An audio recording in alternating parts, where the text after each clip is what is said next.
ધીરા રે વાજો રે તમે મીઠુડા વાજો હે વાઉલિયા તમે ધીરા રે વાજો. જિગ્નેશભાઈ, મને છે ઘણા વખતથી એક વિચાર, લોક સંગીત તો મારો ખાસ વિષય, એટલે એમ થતું કે આપણા જે ભૂલાતા જતા હાલરડા છે, આપણી લોક સંસ્કૃતિની ધરોહર જ આ ગણી શકાય એને. તો આપણે અત્યારના મોબાઈલ ના યુગમાં દરેક માતાઓ લગભગ બાળક સુવે એટલે મોબાઈલ જ આપી દેતી મેં નજરે એના મમ્મીઓને જોઈ છે. તો એમ થયું કે આપણું આ એક લોક સંસ્કૃતિનો આ જ ભાગ છે, એ હાલરડા જો જળવાય સચવાય તો બાળકને એના સંસ્કાર પણ, હાલરડા શું છે, બાળક માની નજીક છે, માની એને હૂંફ બાળકને મળતી હોય જ્યારે દોરી ખેંચીને જ્યારે હાલરડા ગાય અને મીઠી મીઠી થપાટ મારે તો બાળકને એક એવું વાતાવરણ પોતાને મનથી થાય કે મારી પાસે મારું કોક છે, એ હૂંફ મળે. અને બીજું, હાલરડાના શબ્દો અમુક એટલા સરસ હોય કે બાળકને ભગવાન સાથે પણ એનો શરીરના અંગોના નામ આવતા જાય, સાથે ભગવાનના નામનો પણ પરિચય થતો જાય. એટલે આ બધું મને ઘણા વખતથી વિચાર આવતો હતો અને એ વિચાર ધીમે ધીમે કરતા કરતા આજે અમલમાં અમે લોકોએ મૂકી દીધો છે. એટલે 17 તારીખે અમે મેગા ફાઇનલ શો કરવા માટે જઈ રહ્યા છીએ. ભાવનગર, રાજકોટ, બરોડા, અમદાવાદ, પાલનપુર, સાબરકાંઠા, પાલીતાણા, બોટાદ, મહુવા અને બોમ્બે થી 7 એન્ટ્રી પણ આવેલી છે. હરીફાઈ મને એવું હોય છે કે 30-40 વર્ષ પહેલા થઈ હશે, પણ આ છેલ્લા 30-40 ના દશકા પછી તો પ્રથમવાર જ છે. દરેકને 5 મિનિટ આપી છે હાલરડા ગાવા માટે, એટલે સ્પર્ધકો માટે 105 મિનિટ અને જોડે ઇનામ વિતરણ પણ રાખ્યું છે. એટલે આપણો પ્રોગ્રામ 2.5 થી પોણા 3 કલાક જેવો રહેશે. સુઈ જા રે વીર સુઈ જાઓ, બાલુડા વીર સુઈ જાઓ, તારા હાથે હરિવર રાયની રક્ષા, બાલુડા વીર સુઈ જાઓ. નમસ્કાર મિત્રો, હાલરડાને જગાડવા માટે અમે અત્યારે આપ સૌની સાથે જોડાયા છીએ. આપણી સાથે અમુલભાઈ અને રાજેશ્રીબેન જોડાવાના છે. નમસ્કાર અમુલભાઈ. નમસ્તે જિગ્નેશભાઈ. રાજેશ્રીબેન નમસ્તે. નમસ્તે, તમારું આજના કાર્યક્રમમાં સ્વાગત છે. આપનો ખૂબ ખૂબ આભાર. Thank you. અમુલભાઈ, આ એક કઈ રીતનો કાર્યક્રમ છે હાલરડા બચાવવા માટેનો? જિગ્નેશભાઈ જી, છેલ્લા 30-40 વર્ષથી હાલરડાને કોઈ યાદ નથી કર્યું. બરાબર છે. એટલે અમે ટાઇટલ રાખ્યું છે ચાલો હાલરડાને જગાડીએ. વાહ. અને હવે એવો જ ખરેખર સમય આવી ગયો છે કે હાલરડાને જગાડવા જ પડશે. જાહેરાતો આપી, છાપામાં પ્રેસ મેટરો આપી અને વોટ્સએપ ઉપર, ઇન્સ્ટાગ્રામ ઉપર દરેક જગ્યાએ અમે બહોળી પ્રસિદ્ધિ કરી.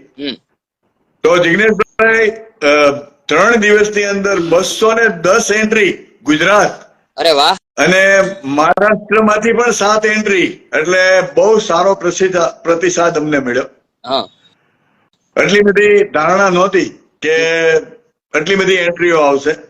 અને મેને રાજેશ્રીએ 3 દિવસ સુધી એવરેજ 5-6 કલાક આટલી એન્ટ્રીઓને ચેક કરી અને એમાંથી 60 હાલરડાને સિલેક્ટ કર્યા. અચ્છા, એ લોકો કઈ રીતે એન્ટ્રી મોકલી હતી? વિડીયો દ્વારા? હાજી, એમને જે એન્ટ્રી મોકલી એ એમનો વિડીયો ઉતાર્યો એ લોકોએ. અને એટલે ખબર પડે, વિડીયો અમે આગ્રહી માટે રાખ્યો હતો કે ખરેખર કોણ ગાય છે. બરાબર. એટલે વિડીયો જ બધા પાસેથી મગાવ્યો હતો અને 210 વિડીયો અમે જોયા અને એમાંથી અમે 60 લોકોને પસંદ કર્યા. અને હવે તેમની સ્પર્ધા શરૂ થશે? હાજી, એ જે 60 લોકોને પસંદ કર્યા હતા એમની સ્પર્ધા અમે 25 ફેબ્રુઆરીએ અંધુદ્યોગ શાળામાં સેમીફાઇનલ તરીકે અમે આયોજન કર્યું હતું. બરાબર. અને એ 60 માંથી નિર્ણાયકમાં રઘુવીરભાઈ કુંચાલા, ગુજરાત અને ભારતનું ઘણું મોટું નામ, અને રાજશ્રી પરમાર લોકગાયિકા, એ બે નિર્ણાયકમાં હતા. અને એમાંથી 21 પ્રતિસ્પર્ધકોને અમે સિલેક્ટ કર્યા છે. જિગ્નેશભાઈ, એમાં 4 ગ્રુપ રાખ્યા છે. 10 થી 20 વર્ષ બહેનોનું ગ્રુપ, 21 થી 50 વર્ષ બહેનોનું ગ્રુપ, અને 51 થી ખુલ્લો વિભાગ. એટલે બહેનોના 3 ગ્રુપ રાખ્યા હતા, અને ભાઈઓ માટે ટોટલ ખુલ્લું ગ્રુપ જ રાખ્યું હતું. એટલે દરેકમાંથી 6 અને એક ગ્રુપમાંથી 3 લઈને અમે 21 ને સિલેક્ટ કર્યા છે. અચ્છા, એટલે ભાઈઓએ પણ હાલરડા મોકલ્યા છે? હાજી, હાલરડા તો સાહેબ વસ્તુ એવી છે, આપ જોવો છો ગામડામાં કે જૂની પેઢીઓમાં કે ભાઈ ભાંડુ કે દાદા કોઈ નવરા હોય તો એ હિંચકા નાખતા. મેં ઘણા બધા ફોટોગ્રાફ્સ એવા પાડ્યા છે, હિંચકા નાખતા હોય છે, અને કોક તો હાલરડા ગાતા હોય. શિવાજીના હાલરડાને જુઓ તો અમુક જે હાલરડા જીજીબાઈના ની જે છે, તો એ ભાઈઓના ગળામાં બહુ સરસ સૂટ થાય છે. તો આ હાલરડાની સ્પર્ધામાં ભાઈઓ અને બહેનો બંને ભાગ લીધેલો છે. અચ્છા, અને ફાઇનલ ક્યારે હશે અને કઈ રીતનું આયોજન છે? હાજી, ત્યાર પછી અમે આ 21 જણને સિલેક્ટ કર્યા છે. એમની ફાઇનલ સ્પર્ધા તારીખ 17 માર્ચ આ આવે છે. હવે સવારે 10 થી 12:30 ભાવનગરમાં ઝવેરચંદ મેઘાણી મોટો હોલ ઓડિટોરિયમ રાખ્યું છે. આખી આયોજન જે ફાઇનલ નું એ બુધાભાઈ પટેલે કરેલું છે એમના ટ્રસ્ટ તરફથી, અને બહુ મોટા પાયે કરેલું છે. એટલે એટલી બધી સરસ જિગ્નેશભાઈ હાલરડા આવ્યા છે કે ઓરિજિનલ ગળા આવ્યા છે, ઓરિજિનલ બહેનો આવ્યા છે, ઓરિજિનલ જૂના હાલરડા લઈને આવ્યા છે. અને અમને તો ખરેખર એવું જ લાગે છે કે જે હોલમાં ફાઇનલમાં તો હાલરડા સાંભળતા સાંભળતા પ્રેક્ષકો સુઈ જ જવાના છે. એટલા સુંદર હાલરડા અને એટલા સુંદર ગળા છે, ભાઈઓના પણ અને બહેનોના પણ, અને ઓરિજિનલ છે. મુખ્ય બેનિફિટ એ છે. એટલે આ પ્રયત્ન છે કે ચાલો હાલરડાને ફરીવાર જગાડી. કોઈ દર્શકોને જોવા માટે તે દિવસે આવવું હોય તો ખુલ્લો કાર્યક્રમ છે? હાજી, અમે કોઈ પ્રકારની ત્યાં ટિકિટ નથી રાખી, ઓપન ટુ હોલ છે. વહેલા તે પહેલાના ધોરણે એમને સીટ ત્યાં મળશે, એટલે બધા જ આવી શકે. અમે ઇન્વિટેશન કાર્ડમાં એક સરસ મજાનો પોઈન્ટ મૂક્યો છે કે છેલ્લા 4-5 વર્ષમાં જે નવ દંપતી પરણેલા છે, નવા પરણેલા છે, તેઓ ખાસ હાલરડા સાંભળવા આવે. તમને અમુલભાઈ, રાજેશ્રીબેન, તમને આ વિચાર, રાજેશ્રીબેન આપ જણાવો કે કઈ રીતે વિચાર આવ્યો કે આવું હાલરડા બચાવવા માટે કંઈક આપણે કરવું જોઈએ? કારણ કે તમે તમારું એવું કપલ છે કે જે અત્યારે લોકગીતો માટે, લગ્ન ગીત માટે કામ કરી રહ્યું છે, તો હાલરડા બચાવવાનો વિચાર કઈ રીતે આવ્યો? જિગ્નેશભાઈ, મને છે ઘણા વખતથી એક વિચાર, લોક સંગીત તો મારો ખાસ વિષય, એટલે એમ થતું કે આપણા જે ભૂલાતા જતા હાલરડા છે, આપણી લોક સંસ્કૃતિની ધરોહર જ આ ગણી શકાય એને. તો આપણે અત્યારના મોબાઈલ ના યુગમાં દરેક માતાઓ લગભગ બાળક સુવે એટલે મોબાઈલ જ આપી દેતી મેં નજરે એના મમ્મીઓને જોઈ છે. તો એમ થયું કે આપણું આ એક લોક સંસ્કૃતિનો આ જ ભાગ છે, હાલરડા જો જળવાય સચવાય તો બાળકને એના સંસ્કાર પણ, હાલરડા શું છે, બાળક માની નજીક છે, માની એને હૂંફ બાળકને મળતી હોય, જ્યારે દોરી ખેંચીને જ્યારે હાલરડા ગાય અને મીઠી મીઠી થપાટ મારે, તો બાળકને એક એવું વાતાવરણ પોતાને મનથી થાય કે મારી પાસે મારું કોક છે, એ હૂંફ મળે. અને બીજું, હાલરડાના શબ્દો અમુક એટલા સરસ હોય કે બાળકને ભગવાન સાથે પણ એનો શરીરના અંગોના નામ આવતા જાય, સાથે ભગવાનના નામનો પણ પરિચય થતો જાય. એટલે આ બધું મને ઘણા વખતથી વિચાર આવતો હતો, અને એ વિચાર ધીમે ધીમે કરતા કરતા આજે અમલમાં અમે લોકોએ મૂકી દીધો છે. એટલે 17 તારીખે અમે મેગા ફાઇનલ શો કરવા માટે જઈ રહ્યા છીએ. મૂળ એ કહેવાનું એટલું, એ હાલરડા વિશે બોલી ગઈ. 2 વર્ષ પહેલા મારી દીકરીને બાબો આવ્યો, એટલે રાજેશ્રી અને હાલરડા ગાઈને સુવડાવતી હતી. ત્યારનો એને વિચાર આવતો કે આપણે હાલરડા, આવા સરસ હાલરડા હોય છે, તો હાલરડા બહેનોમાં ફરી જાગૃતિ લાવીએ તો, અને એનું પરિણામ આ 2 વર્ષ પછી આપ જોઈ શકો છો. એટલે વિચાર બીજ છે એ ભાણુભાને આભારી છે એવું કહી શકાય ને? હા, વિચાર. મેં જોયું છે ખરેખર આ જે નવા બહેનો છે, આમ એવું આપણે ન કહી શકીએ કે બરાબર કેર નથી કરતા, પણ આ પરંપરા લુપ્ત થઈ રહી છે. એટલે પરંપરાને આપણે કેવી રીતે જીવાડી શકીએ, અને એવું પણ કહી શકાય ને કે આ હાલરડાની હરીફાઈ એ સૌપ્રથમ હશે ગુજરાત માટે. હાજી, છેલ્લા જિગ્નેશભાઈ છેલ્લા 30-40 ના દશકામાં આ અમારી હાલરડાની હરીફાઈ મને એવું હશે કે 30-40 વર્ષ પહેલા થઈ હશે, પણ આ છેલ્લા 30-40 ના દશકા પછી તો પ્રથમવાર જ છે.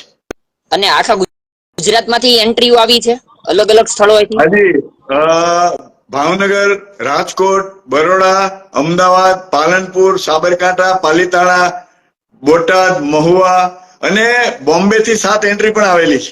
અચ્છા. 210 એન્ટ્રી કુલ આવી છે, એટલે બહુ સારો રિસ્પોન્સ. બહુ સારો રિસ્પોન્સ કહેવાય. અને ખાસ તો જૂની પેઢીના જે દાદીમાઓ છે એ બહુ રાજી થયા છે, તમને આશીર્વાદ મળવાના છે. હાજી હાજી, બહુ મોટી સંખ્યામાં ભાગ લેવા પણ આવ્યા હતા એ લોકો. અચ્છા. અને એવી રજૂઆત એ લોકોએ કરી કે અમુલભાઈ અમારે કઈ તૈયારી નથી કરવી પડી, અમે તો અમારા દીકરાના દીકરાઓને કે દીકરીઓને પરંપરાગત હાલરડા ગાઈએ છીએ, એ જ અહીંયા ગાવા આવ્યા છે. એટલે સેમીફાઇનલ નો માહોલ પણ એટલો બધો સરસ હતો કે આવનારા ભાઈઓ અને બહેનોની સંખ્યા બહોળી હતી, એટલા બધા ખુશ હતા અને એટલા બધા આનંદ હતા કે અમને આજે હાલરડા રૂપી સ્ટેજ મળ્યું છે. ચલો અમારો નંબર આવે કે ના આવે, પણ આજે અમને સ્ટેજ મળ્યું છે, એ પણ અમારા માટે ગૌરવની વાત છે. રાજેશ્રીબેન, આપ 2-4 હાલરડાની કઈક પંક્તિઓને એવું સંભળાવો અમારા મિત્રો. બરોબર, ચોક્કસ. હાલરડા તો આપણે 17મીએ ખૂબ બધા સાંભળવા, અને પણ મને જે ગમે છે હાલરડું ગાવું, એક થોડીક ઝલક સંભળાવી દઉં. ધીરા રે વાજો રે તમે મીઠુડા વાજો, હે વાઉલિયા તમે ધીરા રે વાજો. એવા બાલુડાના બાપુ નથી ઘરમાં, એવા બાલુડાના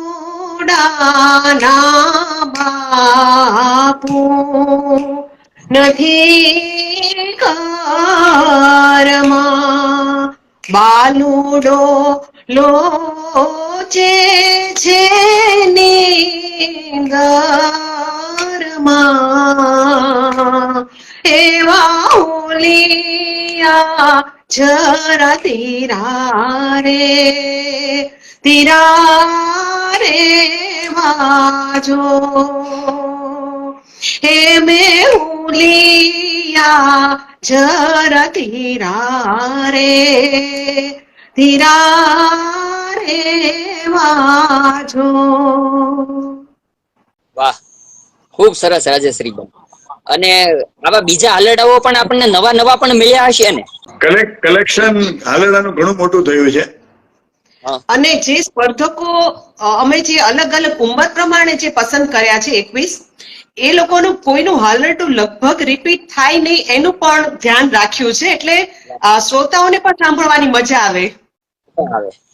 તે દિવસે ખરેખર 17મી તારીખે ભાવનગરમાં એક સરસ કાર્યક્રમ થશે, અને બધા મિત્રો આવશે ને, રાજકોટ હોય કે પોરબંદર હોય કે બનાસકાંઠા હોય, ક્યાંય બધા સિલેક્ટ થયેલા છે, બધા આવવાના. અને કેટલી ફાઇનલ એન્ટ્રી હશે ટોટલ? 60? નહીં, આપણે સેમીફાઇનલ માં 60 રાખ્યા હતા. હવે ફાઇનલ માં તો આમ જેને ટપ્પા કહેવાય ને, વીણીને એવા 21 જણને રાખ્યા છે. બરાબર છે જિગ્નેશભાઈ, દરેકને 5 મિનિટ આપી છે હાલરડા ગાવા માટે. એટલે સ્પર્ધકો માટે 105 મિનિટ અને જોડે ઇનામ વિતરણ પણ રાખ્યું છે. એટલે આપણો પ્રોગ્રામ 2.5 થી પોણા 3 કલાક જેવો રહેશે. અને એવું માનીએ કે જનરલી 2-2.5 કલાકનો પ્રોગ્રામ હોય તો લોકોને માણવો ગમે. અને આપણે સુતા સાંભળવાનું છે. સુતા સાંભળવાનું.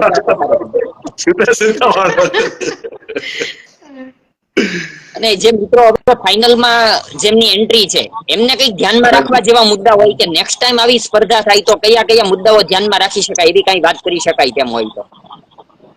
જિગ્નેશભાઈ, અત્યારે રાજેશ્રીએ એ જ બીડું લીધું છે કે જે સેમીફાઇનલમાં જેના હાલડા રિપીટ થતા હતા, એકબીજા એક સરખું ગાતા હતા, એ આ છેલ્લા 3-4 દિવસમાં બધાને અલગ અલગ હાલડા ફાળવા છે. અને જે લોકલ છે એ લોકોને બધાને લગભગ 12 અથવા 13 તારીખે પછી પ્રેક્ટિસ પણ એકવાર ઘરે રાખવાના છીએ, એટલે એ લોકોને પૂરી ટ્રેનિંગ મળી જાય અને સ્ટેજ ઉપર જરાય ગભરાટ ન રહે. અને સૌથી સારી વાત એ છે કે કોઈ પ્રખ્યાત કલાકાર માર્કેટમાં એવો એક પણ ગાયક આવવાનો નથી, અને છતાં બધાના બહેનોના અને ભાઈઓના મસ્ત ગળા અને મસ્ત હાલડા, તમે એકદમ ખુશ થઈ જાઓ. એ પ્રકારના કલાકારોમાં બધા સિલેક્ટ થયા છે. એટલે લોકોને એક નવો કન્સેપ્ટ હાલડાનો મળશે. અને જિગ્નેશભાઈ, આની અમે એવો વિચાર કર્યો છે, યુટ્યુબ ઉપર ચેનલ લાઈવ પણ જોવા મળશે, અને આખે આખો પ્રોગ્રામ યુટ્યુબ ઉપર પણ અમે મૂકવાના છીએ. અને પ્રોગ્રામ પૂરો થયા પછી આની બુક પણ અમે માર્કેટમાં મૂકવાના છીએ, એટલે સંપાદિત કરીને લોકોને આવતીકાલે હાલડા જોતા હોય તો એક સરસ મજાની બુક મળી રહે, એવા વિચારથી પણ અમે આગળ જઈ રહ્યા છીએ. હા, ખૂબ સારું. અને આ ભાવનગર માટે તમારું કપલ છે એ અમારા માટે ગૌરવરૂપ છે, કારણ કે આ રીતે ભાવનગરમાં આયોજન થઈ રહ્યું છે. Thank you, thank you. અને આમાં બુધાભાઈ ને બધા જોડાયા છે, એમને સ્પોન્સરશિપ આપી છે, એટલે આપણા ભાવનગર માટે એ લોકોનું પ્રદાન પણ આપણે યાદ કરીએ છીએ.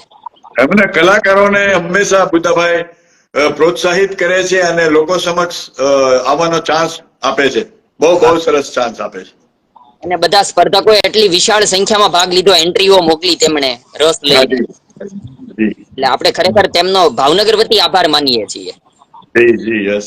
અને બીજું જિગ્નેશભાઈ, તે દિવસે અમારું સ્ટેજ ડેકોરેશન પણ આખું જે આપણે હાલરડા છે એને જ ધ્યાનમાં રાખીને સ્ટેજ ડેકોરેશન પણ અમારો વિચાર છે કે એટલું સરસ કરીએ. અને બીજું કે આખું સ્ક્રીન મૂકશું, ત્યાં એલઈડી સ્ક્રીન કહેવાય, હા, એમાં અમે લોકો જ્યારથી હાલરડાની એન્ટ્રીઓ મગાવી ત્યાંથી અમે સિલેક્શન કરીએ, સેમીફાઇનલ રાઉન્ડ થશે, આ બધું જ ડોક્યુમેન્ટરી ફિલ્મ જેવું અમારા ધવલભાઈએ સરસ તૈયાર કરવાના છે. એટલે ત્યાં દર્શકોને લાઈવ બતાવશું કે અમારું પહેલું સ્ટેપ ક્યાંથી કેવી રીતે ક્યાં પહોંચ્યું છે, અને આજે તમને અમે બતાવવા જઈ રહ્યા છીએ. વાહ ભાઈ વાહ, ખૂબ સરસ આયોજન. ઇન્ડિયન આઇડલમાં જિગ્નેશભાઈ દેખાડે છે ને, પહેલાથી એન્ટ્રી થાય, બધા બેઠા બેઠા પ્રેક્ટિસ કરતા હોય, એ અમે બધું કવર કર્યું છે કેમેરામાં. શરૂઆત થઈ ઘોડિયાથી ને એનાથી થશે શરૂઆતમાં ઉદ્ઘાટન સમારોહ ને એવું કઈ શરૂઆત છે? અમે એવો પ્લાન કરીએ છીએ કે હા, સરસ મજાનું ઘોડિયું પણ ત્યાં રાખવાના છીએ. શરૂઆત કઈક આપણા ગુજરાતી સમાજમાં કે હિન્દુસ્તાનના સમાજમાં કે સરસ મજાનો મંગળ પ્રસંગ હોય અને કંકુને યાદ કરતા હોય તો કંકુના થાપાથી ને એવા પ્લાનથી અમે જઈ રહ્યા છીએ. તો ઉદ્ઘાટન પણ અમારું કઈક વિશિષ્ટ પ્રકારે જ હશે તે દિવસે. સરપ્રાઈઝ હશે, સરપ્રાઈઝ. તમે અમુલભાઈ ઇન્ડિયન આઇડલ ની એની વાત કરતા હતા. હા, ઇન્ડિયન આઇડલમાં જે રીતે શરૂ થવાનું હોય 15 થી 20 દિવસ પહેલાથી અને તૈયારીઓ થતી, એવી રીતે હું ને રાજેશ્રી પહેલા 210 નું સિલેક્શન કરતા હોય.